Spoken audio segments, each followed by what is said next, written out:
Hello everybody, welcome back to another new perspective. Tonight I want to talk about relationships and the idea around throwing toxic into so many of our relationships. And I want to preface this by saying there are truly toxic relationships in regards to emotional and verbal and physical abuse and trauma.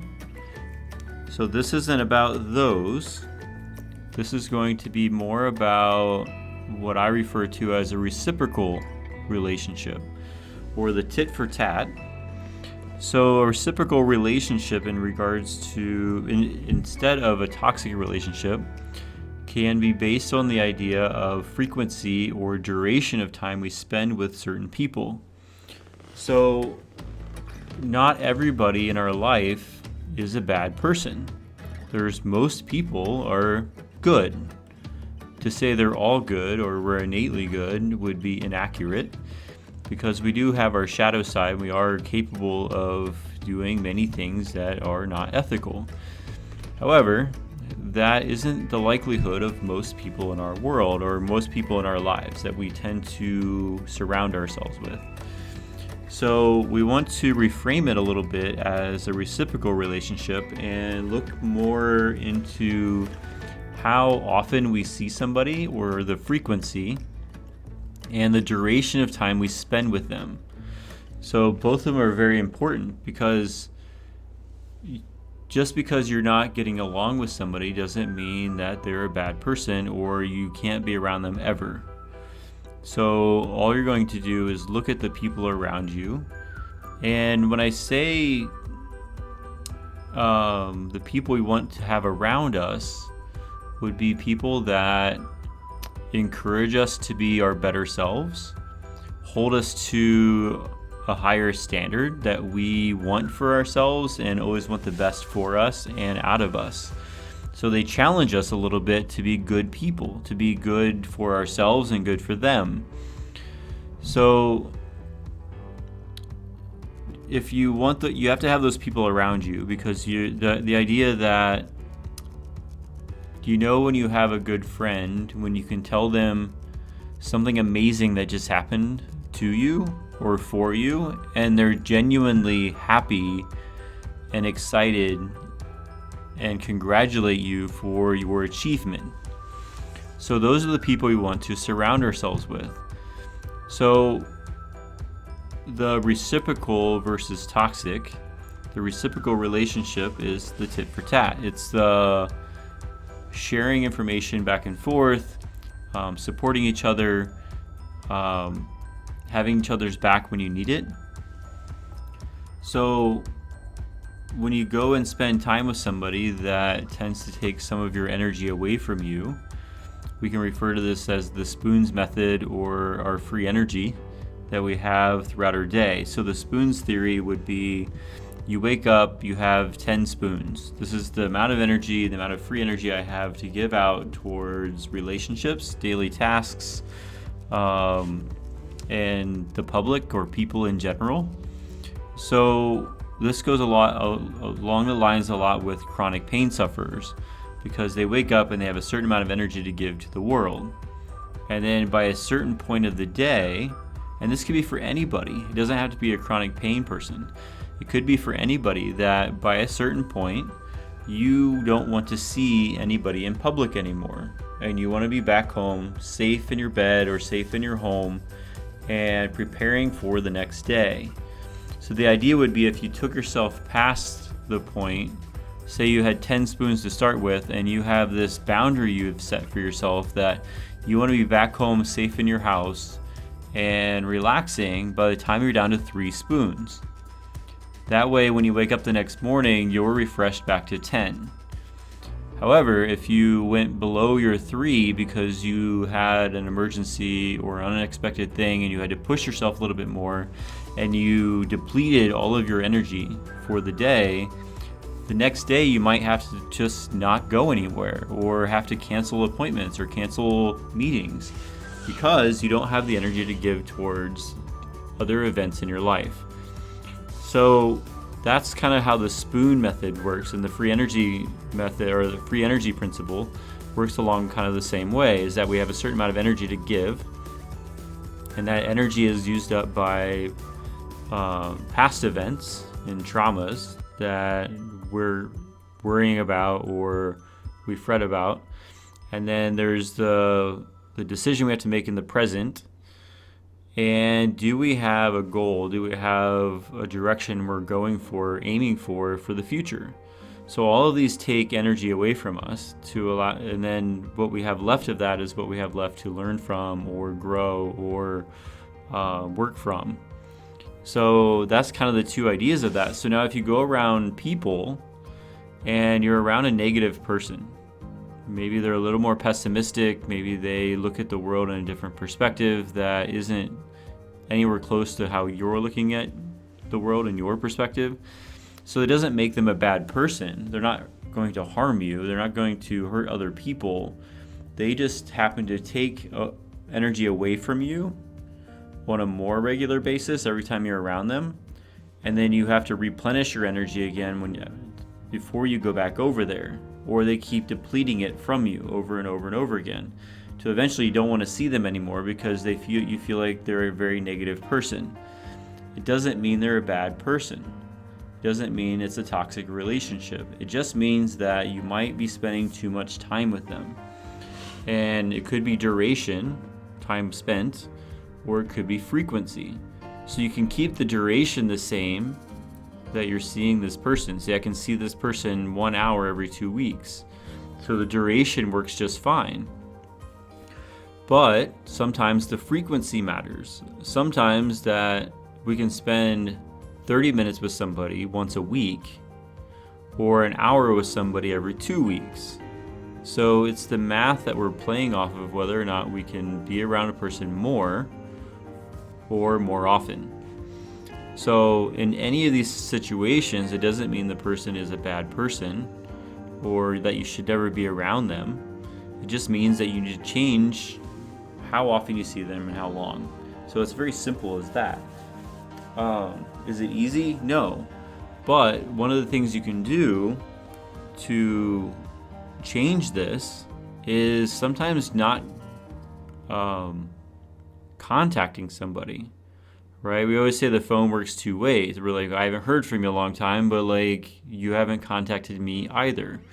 So it could be someone was busy or they were busy. There's a lot of scenarios that we can play in our head because we don't know what's going on in someone else's house. We don't know what's going on in someone else's life. They might be very busy with something, and it's not like they didn't want to contact them. It's just that they've slipped their mind because there's so many other things going on that their bandwidth, their free energy was used up, and they're not thinking of anything outside of themselves at this point because they're surviving or they're making their life work any way they can.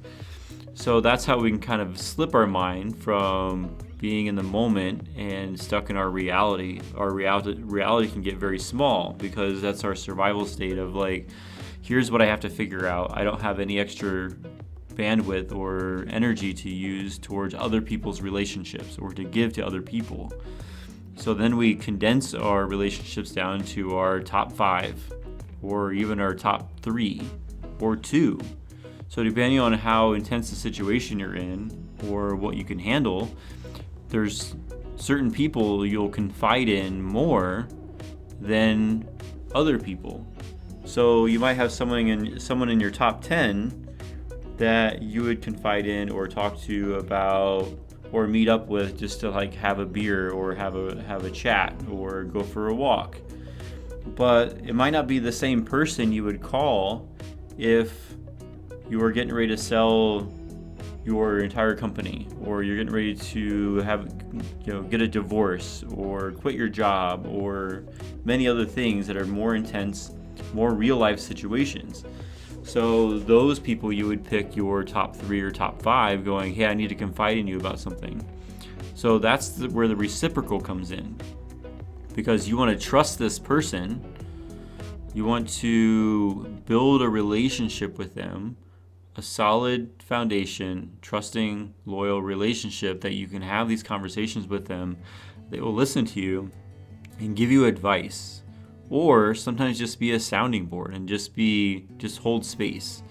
So it doesn't always have to be something that's said back. It's just somebody that we need to bear witness to a problem that we're having, and we need to be able to say it out loud for us to hear it being said.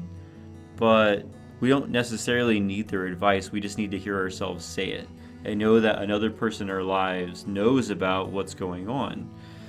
So look at your situation, look at the people around you, or the people that you hold near and dear to your heart that you see every day, maybe once or twice a week. Are they in your top 2 or 3 that you would confide in a really intense situation?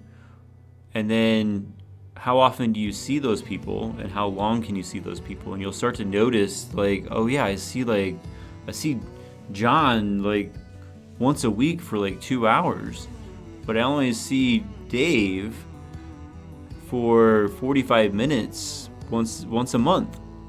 But we all get along really well together. We just realized that if I spend too much time with Dave, he tends to take more energy away from me, and I don't feel as good being around him because he kind of talks a little more negative, and he's not exactly like super positive and has a lot going on. So you don't always need that, because if your energy is already used up from your own relationships or your own scenarios and situations, then you don't have the energy to give towards somebody that's a little more negative, that wants to pull the positive energy away from you for themselves. So if you have the energy to give, that's what kind of goes along the lines, if you heard the term, you can't pour from an empty cup. So the way I always say that is that instead of looking at it as pouring from an empty cup, fill your cup completely full and take care of yourself first. It's our chance to be selfish in a positive way and make sure we are taken care of. Because then from there, as long as we are taken care of, then our cup overfloweth, and everything that overflows from our cup or from ourself, we can give away to other people.